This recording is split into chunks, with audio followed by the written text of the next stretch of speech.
saya titipkan agar benar-benar harus dilakukan. Yang pertama adalah pada saat rekrutmen dari calon peserta pendidikan dokter spesialis, itu diwajibkan untuk mengikuti tes psikologis. Sehingga dengan demikian, kita bisa mengetahui kondisi kejiwaannya dari bersangkutan untuk bisa melakukan pendidikan ini dan nantinya akan bisa melayani masyarakat dengan sebaik-baik. Berdasarkan kejadian-kejadian yang berulang terjadi mulai dari Semarang, Bandung, Jakarta, Manado, dan Medan terkait dengan para peserta program pendidikan dokter spesialis atau PPDS. Hal-hal yang terjadi terus-menerus ini benar-benar sangat memprihatinkan. Terima kasih Pak Brian, Pak Mendikti-Saintek yang sudah hadir, teman-teman dari Universitas Pajajaran, juga dari Rumah Sakit Hasan Sadikin, dari Kemendikti-Saintek dan juga dari Kemenkes. Hadirin sekalian, Assalamualaikum warahmatullahi wabarakatuh. Jadi pada hari ini saya dan Pak Brian ingin menyampaikan penjelasan mengenai perbaikan-perbaikan yang akan kita lakukan. Berdasarkan kejadian-kejadian yang berulang terjadi mulai dari Semarang, Bandung, Jakarta, Manado, dan Medan terkait dengan para peserta program pendidikan dokter spesialis atau PPDS.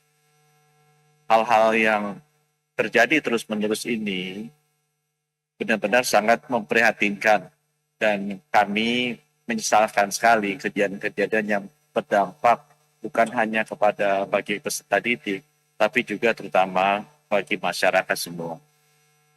Untuk itu, kami merasa harus ada perbaikan yang serius, sistematis, dan konkret bagi pendidikan program dokter spesialis ini. Nah, beberapa langkah-langkah konkret yang akan dilakukan nanti akan dijelaskan oleh Direktur Utama Rumah Sakit Hasan Sadikin dan juga Rektor dan Dekan dari Fakultas Kedokteran Universitas Pajajaran. Tapi saya sebagai Menteri menitipkan beberapa hal yang perlu dilakukan kita ya, pemerintah, agar kualitas dan juga bukan hanya keterampilan, tapi budaya dari para peserta pendidikan dokter spesialis ini bisa kita bentuk dengan baik agar bisa meningkatkan pelayanan kesehatan bagi masyarakat. Beberapa hal yang saya titipkan agar benar-benar harus dilakukan. Yang pertama adalah pada saat rekrutmen dari calon peserta pendidikan dokter spesialis, itu diwajibkan untuk mengikuti tes psikologis. Sehingga dengan demikian, kita bisa mengetahui kondisi kejiwaannya dari bersangkutan untuk bisa melakukan pendidikan ini dan nantinya akan bisa melayani masyarakat dengan sebaik-baik. Saya juga minta yang kedua, agar transparansi dari proses rekrutmen ini dilakukan dengan baik, sehingga tidak ada lagi yang preferensi khusus yang mengakibatkan kita akan salah pilih dari peserta pendidikan dokter spesialis ini. Kami juga ingin memastikan bahwa afirmasi bagi putra-putri daerah yang masih kekurangan dokter spesialis kita lakukan. Karena kita sudah hampir 80 tahun mereka, distribusi dokter spesialis ini selalu bermasalah. Karena memang kebanyakan yang masuk adalah bukan yang berasal dari tempat-tempat yang akan perlu diisi. Sehingga perlu sekali afirmasi bagi putra-putri daerah untuk mengisi formasi dokter-dokter spesialis yang banyak sekali kosong di kota-kota di luar Jawa. Yang kita ingin dipastikan, saya titip yang ketiga, adalah kami banyak mendengar bahwa pendidikan dokter spesialis yang dilakukan di rumah sakit itu tidak dilakukan langsung oleh konsulennya, tidak dilakukan langsung oleh gurunya, tapi dilakukan oleh seniornya, oleh kakak kelasnya. Sehingga ini tidak benar-benar memberikan kualitas yang kita inginkan, dan baik dari sisi keterampilannya maupun dari budaya kerja. Di negara-negara lain di seluruh dunia, pendidikan dokter spesialis ini dilakukan oleh konsulennya. Dan ini yang kita lihat perlu perbaikan, dan itu harus disertai juga dengan logbook yang digital yang menggambarkan bahwa benar-benar konsulennya lah yang mengajar para dokter-dokter muda ini, bukan senior, bukan chiefnya, ya. Yang saya dengar banyak sekali yang ngajar ini malah bukan konsulennya, tetapi senior. Kami juga ingin memastikan bahwa setiap 6 bulan harus dilakukan screening psikologis, sehingga kondisi kejiwaan daripada peserta didik ini bisa kita monitor dengan rutin. Sehingga kalau ada hal-hal yang menunjukkan ada tekanan yang sangat besar di mental mereka, bisa kita identifikasi dengan lebih dini. Terkait dengan pelayanan di rumah sakit, saya juga meminta agar disiplin jam kerja bagi para peserta didik ini dilakukan tanpa kecuali. Kami mendengar bahwa para peserta didik dokter spesialis ini dipaksa bekerja luar biasa. Banyak yang bilang katanya ini untuk latihan mental, tapi menurut saya terlalu berlebihan. Aturan-aturan mengenai jam kerja bagi peserta didik itu sudah ada dan seluruh dunia juga standar.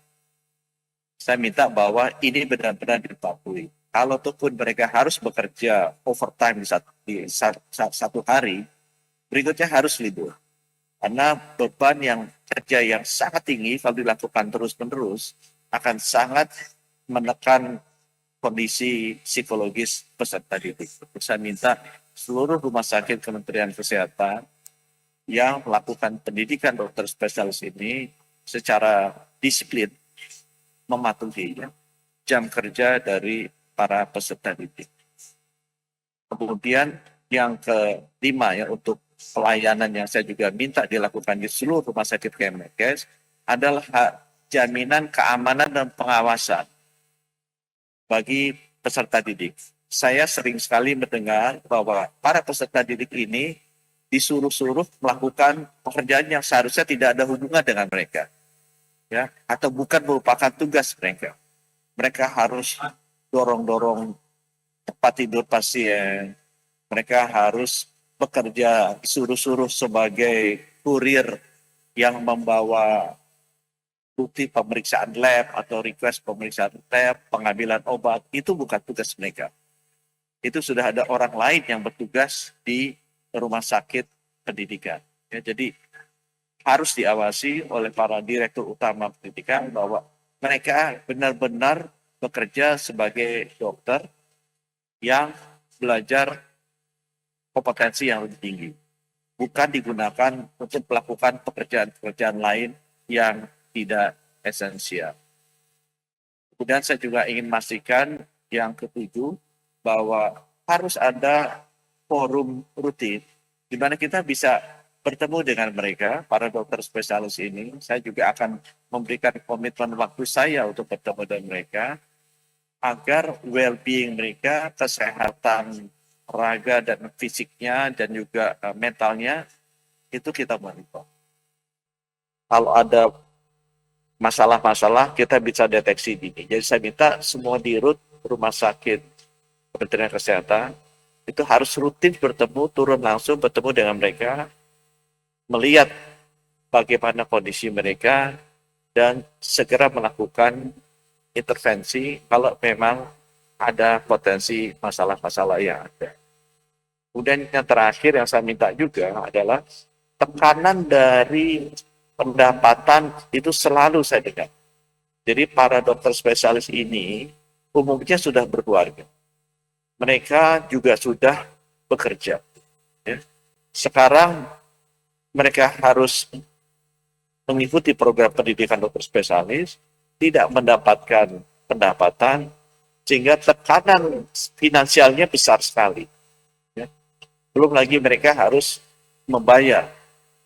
Nah ini yang nanti saya dengan Pak Brian rencananya kita mau menata ulang bagaimana pendidikan dokter spesialis ini bisa kita lakukan sama standarnya dengan pendidikan dokter spesialis di luar negeri ya, di mana mereka sebenarnya bukan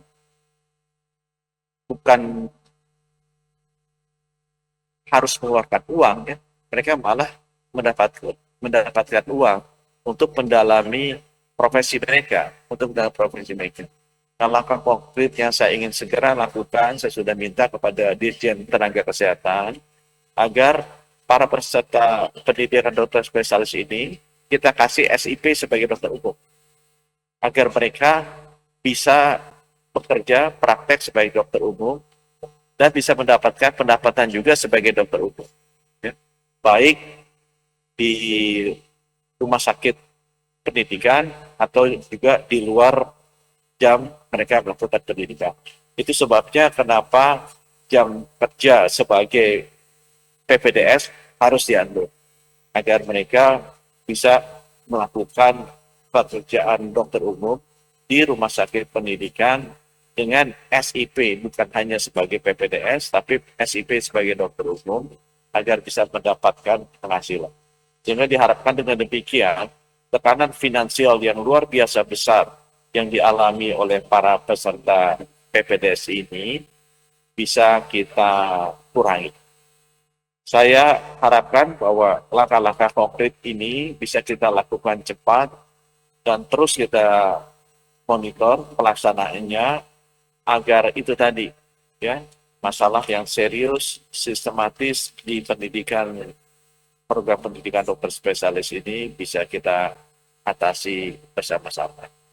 Nanti kami akan minta teman-teman dari Rumah Sakit Hasan Sadikin dan Universitas FK Unpad untuk bisa menjelaskan perbaikan-perbaikan di sisi mereka.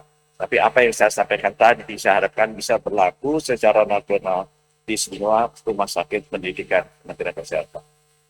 Terima kasih atas perhatiannya. Wassalamualaikum warahmatullahi wabarakatuh.